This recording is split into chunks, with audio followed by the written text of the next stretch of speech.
सुबह का वक्त। अंश रायजादा कॉर्पोरेशन जाने के लिए तैयार हो रहा था। उसे मुंबई का काम अब जल्द से जल्द खत्म करना था और उसके पास सोचने के लिए ज्यादा वक्त नहीं था। आज उसकी बहुत जरूरी मीटिंग थी। वो मिरर के सामने खड़ा होकर अपने बाल ठीक कर रहा था। तभी सोना बेड से उसका कोट उठाकर उसके पास आ गई। अंश ने उसे पहन लिया तो सोना उसके सामने आ गई। वो अंश की शर्ट का कॉलर ठीक करते हुए बोली, हमें समझ नहीं आ रहा हम उसे कैसे संभालेंगे। वो आपके साथ कंफर्टेबल रहता है लेकिन हमारे साथ नहीं। रात में देखा ना आपने, पता नहीं उसे हमसे क्या परेशानी है। वो हमें अपने पास भी नहीं आने देता। सोना का मतलब अयांश से था। सोना को अयांश की बेरुखी से तकलीफ हो रही थी। वो उसे अपने पास भी देखना नहीं चाहता था। अंश ने सोना के उदास चेहरे को देखा और उसके चेहरे पर आ रही लतों को कान के पीछे करते हुए बोला, क्या तुम उसे लेकर परेशान हो? सोना ने हाँ में सर हिलाया और कहा, हाँ वो हमारे साथ। वो ये कह ही रही थी कि अंश ने उसकी बात काटते हुए अपनी भारी आवाज में कहा, ठीक है, मैं इंस्पेक्टर से बच्चों को यहाँ से ले जाने के लिए कहता हूँ। उनके रहने का इंतजाम वो कर देगा। वो दोनों हमारे पास नहीं रहेंगे। जो तुम्हें परेशान करेगा, जिस भी चीज से तुम्हें परेशानी होगी, मैं उसे तुम्हारी लाइफ से दूर। वो आगे बोल नहीं पाया क्योंकि सोना ने उसके मुंह पर हाथ रखकर उसे चुप करा दिया था। वो अपना सर नहीं में हिलाते हुए बोली, नहीं, हमारे कहने का ये मतलब नहीं है। हमें उससे कोई परेशानी नहीं है। शायद हमें थोड़ा समय लगेगा उसका दिल जीतने में। वो हमें पसंद नहीं करता, इसका मतलब ये नहीं कि हम भी उसे नापसंद करने लग जाएं। उसकी बात सुनकर अंश ने गहरी सांस ली और कहा, ठीक है, सिर्फ तुम्हारे लिए। कुछ देर बाद अंश, शौर्य, दीप, अयांश और सोना डाइनिंग हॉल में बैठकर ब्रेकफास्ट कर रहे थे। सोना सारांश को बोतल से फीड करा रही थी। अंश के पास अयांश बैठा अपने छोटे भाई को सोना की गोद में खुशी से दूध पीते देख रहा था। वो अभी बहुत छोटा था और अपने भाई के लिए कुछ भी नहीं कर सकता था। अगर उसे कोई प्यार कर रहा है तो इसमें गलत ही क्या था? लेकिन ये तब तक के लिए था जब तक अयांश अपने भाई को संभालने के काबिल नहीं हो जाता। अंश अयांश की नजरों को नोटिस कर रहा था। उसके चेहरे पर कोई भाव नहीं थे। ये 4 साल का बच्चा इतना क्या सोच रहा था?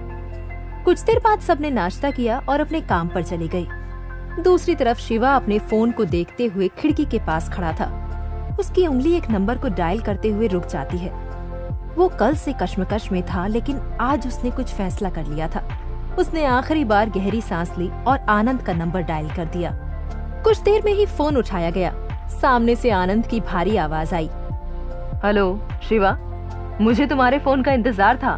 कहो, क्या फैसला किया है तुमने? आनंद के सवाल पर शिवा कुछ देर चुप रहे। उसे कुछ भी बोलता ना पाकर आनंद ने फोन कॉल की दूसरी तरफ से कहा, शिवा, क्या तुमने अंश से बात की? क्या कहा उसने? मुझे पता है तुमने उसे मना लिया होगा। मैं इंतजार नहीं कर पा रहा हूँ। ओ शिवा, मैं इस पल का कितनी बेसब्री से इंतजार कर रहा था। शिवा, शिवा, तुम सुन रहे हो? हेलो। इधर शिवा आनंद की बात सुन पा रहा था पर उसे समझ नहीं आ रहा था वो क्या कहे। उसका फैसला थोड़ा सा बदल रहा था। उसे अंश के बारे में सोचना चाहिए और अपने वादे को साइड में रखकर अपनी दोस्ती को आगे कायम रखना चाहिए। लेकिन उसके ईमान का क्या? उसने जो वादा आनंद से किया था उसे वो भूलना भी नहीं चाहिए और उसका एहसान आज भी उसके सर पर है। वो उसे कैसे उतारेगा? उसने जब वादा किया था तब सिचुएशन ही अलग थी और शिवा को जरा सा भी अंदाजा नहीं था आज की सिचुएशन ऐसी होगी कि उसे फैसला करने के लिए 100 बार सोचना पड़ेगा। आखिरकार शिवा ने गहरी सांस ली और कहा, मैंने फैसला कर लिया है आनंद, और मेरा फैसला ये है कि मैं अंश और आहाना के रिश्ते को। फिर उसने कुछ ऐसा कहा जिससे आनंद हैरान हो गया। दोपहर का वक्त। सोना के लिए अयांश को संभालना बहुत ही मुश्किल हो रहा था। अयांश ने सारांश को लेकर खुद को कमरे में बंद कर लिया था। सोना दरवाजा पीटते हुए बोली, अयांश बेटा, दरवाजा खोलो, हम कुछ नहीं करेंगे, प्लीज बाहर आ जाओ, तुम्हारा भाई रो रहा है ना, उसे भूख लगी है। सोना पिछले 10 मिनट से दरवाजा पीटते हुए उसे बाहर आने के लिए कह रही थी क्योंकि अयांश अपनी जिद के चलते सारांश को सोना के साथ रहने नहीं देना चाहता था। पर सारांश भूख की वजह से बहुत रो रहा था। सोना ने आखिरी कोशिश करते हुए कहा, बेटा प्लीज दरवाजा खोलो, देखो हम तुम्हारे भाई को हाथ भी नहीं लगाएंगे, तुम ये दूध की बोतल ले लो और उसे फीड कराओ, उसे बहुत भूख लगी है। ये सुनकर भी अयांश ने दरवाजा नहीं खोला। थक हार कर सोना दरवाजे से दूर हो गई और अपने आंसू साफ करते हुए कुछ सोचने लगी। उसने सोचा उसे अंश को बुला लेना चाहिए, पर उसे ख्याल आया अंश जरूरी मीटिंग में होगा और वो उसे डिस्टर्ब नहीं करना चाहती थी। वो भी सोच ही रही थी कि कमरे का दरवाजा खुला और अयांश बाहर आ गया। सोना ने उसे देखा और मुस्कुराई। उसने दूध की बोतल अयांश की तरफ बढ़ाई तो अयांश ने उसे ले लिया और फिर से कमरे में चला गया। सोना ने देखा अयांश कमरे में जाकर बेड पर बैठ गया और सारांश को फीड कराने लगा। बेचारा बच्चा, इतनी सी उम्र में उसे क्या देखना पड़ रहा था। उसे याद आया जब वो छोटी थी तब उसने भी आदित्य की हिफाजत के लिए किसी के ऊपर भरोसा नहीं किया था और उसे लेकर दूर चली गई थी। वो नहीं चाहती थी अयांश के साथ भी कुछ ऐसा हो और उसे इतनी छोटी सी उम्र में इतना बड़ा डिसीजन लेना पड़े। कुछ देर बाद सारांश का रोना बंद हुआ। अयांश ने उसे बेड पर लिटाया और उसके पास बैठ गया। तभी सोना खाने का बोल लेकर उसके पास आ गई। वो उसके पास बैठ गई तो अयांश बेड से नीचे खड़ा हो गया। सोना ने इस बच्चे का जिद्दी चेहरा देखा और समझाने के लहजे में उससे बहुत प्यार से कहा, अयांश, तुम्हें लंच करना होगा। अगर तुम बीमार हो गए तो तुम्हारे छोटे भाई का ख्याल कौन रखेगा? प्लीज खा लो। ये कहते हुए उसने खाने का बोल अंश की तरफ बढ़ा दिया। अयांश ने सोना के हाथ में खाने को देखा और फिर सोना को घूरने लगा। सोना मुस्कुराते हुए उसे देख रही थी। अयांश ने जल्दी से बोल उसके हाथ से लिया और सोफे पर आकर बैठ गया। उसे ये आंटी पसंद नहीं थी। उसके खाने को लेने के बाद सोना की मुस्कान और फैल गई। शुक्र है इस बच्चे ने इस बार उसे मना नहीं किया। सोना सारांश के साथ खेलने लगी और अयांश उसे अपने छोटे भाई के साथ खुश होते देख रहा था। शाम का वक्त, दिल्ली। शिवी और पीहू उनकी दोस्त रितु की शादी में जाने के लिए एक्साइटेड थी। 2 दिन पहले ही उसकी सगाई थी और आज उसकी शादी थी। शिवी और पीहू दोनों ही कबर्ड के सामने खड़े होकर कपड़ों को देख रही थी। शिवी अपने नाखून चबाते हुए बोली, यार पीहू, मेरे पास तो एक भी कपड़ा नहीं है शादी में पहनने लायक। अच्छा होता आज शॉपिंग पर गए होते, कुछ भी शादी में पहनने लायक नहीं है। ये कहकर वो चुप हो गई। लेकिन ये तो सच है, लड़कियों की यही तो प्रॉब्लम होती है। उनके पास कबर्ड भरकर कपड़े जरूर होंगे, पर खास दिन पर पहनने के लिए उनके पास कपड़े कम ही पड़ जाते हैं। उसकी बात सुनकर पीहू गाउन उठाते हुए बोली, हाँ शिवी, तुम ठीक कह रही हो, मेरे पास भी यही बचा है, अब क्या करें? दोनों ने एक दूसरे को देखा और एक्साइटेड होते हुए कहा, पायल चाची। शिवी ने कहा, मुझे उनसे साड़ी लेनी है, चलो। पीहू उसका हाथ पकड़कर बाहर की तरफ जाते हुए बोली, हाँ मुझे भी, चलो जल्दी।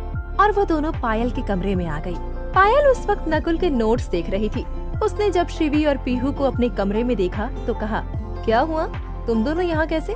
शिवी और पीहू उसके पास आकर उसके दोनों कंधों को पकड़ते हुए बोली, चाची, हमें अपनी फ्रेंड की शादी में जाना है और हमारे पास कपड़े नहीं हैं। आज के लिए आपकी साड़ी उधार चाहिए हमें, प्लीज।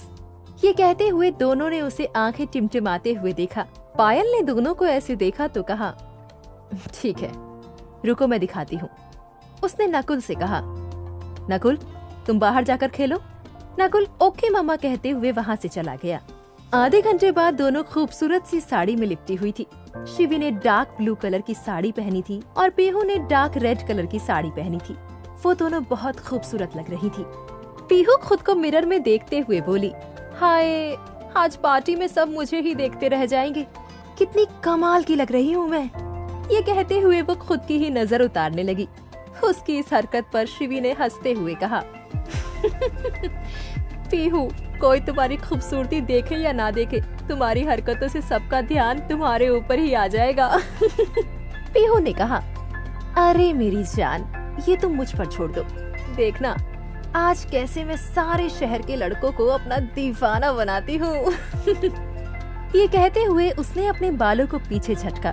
उसकी इस हरकत पर शिवी ने अपना सर हिलाया। पीहू ने कहा, वैसे तुम भी कम खूबसूरत नहीं लग रही हो। अगर दीप भाई होते तो पक्का आज तो उनके होश ही उड़ जाते तुम्हें ऐसे देखकर। उसकी ऐसी बात सुनकर शिवी शर्मा गई। पीहू उसे छेड़ते हुए बोली, कोई शर्मा रहा है? कुछ देर बाद एक दूसरे को इसी तरह कॉम्प्लीमेंट देते हुए दोनों पायल के कमरे से बाहर आ गई। वो दोनों कमरे में अपना बैग लेने जा ही रही थी कि उन्हें ऊपर कॉरिडोर से सम्राट की आवाज आई, 20 मिनट में मेरे लिए एक कॉफी लेकर आओ। सम्राट अभी ही ऑफिस से आया था और उसने कमरे में जाते हुए मेड से कॉफी लाने के लिए कहा था। उसकी आवाज सुनकर पीहू ने कुछ सोचा और शिवी से कहा, शिवी अब तुम मेरा इंतजार करो, मैं अभी आती हूँ। शिवी कमरे में चली गई और पीहू किचन में आ गई। उसने देखा मेड सम्राट के लिए कॉफी बना रही थी। पीहू जल्दी से उसके पास आई और बोली, तुम इसे रहने दो, मैं बनाती हूँ। मेड ने कहा, बट मैम। पीहू ने उसे साइड किया और कॉफी बनाने लगी। उसने मेड को कुछ भी कहने नहीं दिया और जितना उसे आता था वो सब करने के बाद उसकी कॉफी बनकर तैयार हो गई। पीहू ने ट्रे उठाया और मेड से कहा, मैं ले जाती हूँ, और वो खुश होकर उछल कूद करते चली गई। उसके जाने के बाद मेड बोली, आज तो पीहू मैम बेकार में ही सर की डांट सुनने वाली है, क्योंकि सर को कॉफी में चीनी नहीं पसंद और उन्होंने भर भर कर उसमें चीनी डाल दी है। मेड ने ऊपर देखा और अपने दोनों कंधों को टच करते हुए कहा, गॉड प्लीज सेव हर। इधर पीहू सम्राट के कमरे के बाहर आकर खड़ी हो गई। पिछली बार सम्राट ने जो उसे वार्न किया था कि वो उसके कमरे से दूर रहे, फिर भी पीहू उसके कमरे तक आने की हिम्मत कर रही थी। उसने गहरी सांस ली और दरवाजा खटखटाया। अंदर से सम्राट की आवाज आई, आ जाओ।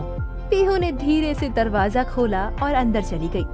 सम्राट उसी वक्त वॉशरूम से बाथरोब पहनकर बाहर आया था और सोफे पर बैठकर फोन चला रहा था। पीहू ने उसे देखा तो उसकी आंखें बस उस पर ही टिक गई। क्या होगा आगे? पीहू को अपने सामने देखकर कैसे रिएक्ट करेगा सम्राट? जानने के लिए सुनते रहिए फोर्स्ड वाइफ, सिर्फ पॉकेट एफएम पर।